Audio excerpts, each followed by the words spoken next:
So there was a poll asking 1,260 adults how they felt President Trump has done so far in his couple months in office. Let's look at some of the results. So the first question that was asked was, regardless of your view on Donald Trump and his policies, would you say the first few months of his second term have been mostly what you expected or mostly not what you expected? The overall group was at 71%. It was mostly what they expected. 28% said it was not what they expected. Democrat was also the same number.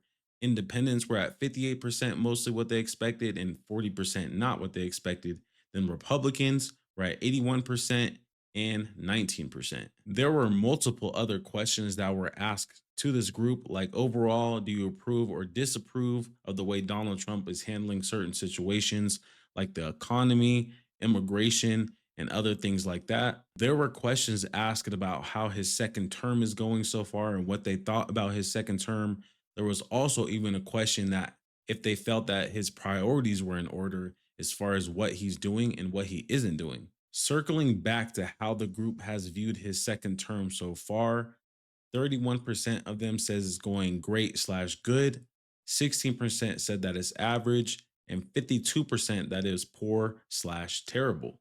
A Democrat chimed in on this poll saying that, and I quote, it has been one of the longest 100 days I've ever had to sit through. The Democrat went on to say that, and I quote, I think the next 4 years will be a test of seeing who can resist the most and continue defying whatever he's trying to do, since he defies everything, including the Supreme Court. And when he's saying he's referring to Donald Trump. As I mentioned, these polls were with 1,260 adults in a small group and were conducted between April 17th and April 21st. These NORC polls were designed to be representatives of the US population. Now, just in my opinion, I don't think these polls represent the whole US simply because if you go to more of a Democratic state and do these polls, you're obviously going to get more skewed answers. And same if you go to more of a Republican area or Republican state. In my opinion, that's just me. But how would you describe President Trump's term in office so far in these last couple months? Has it been good or has it been bad?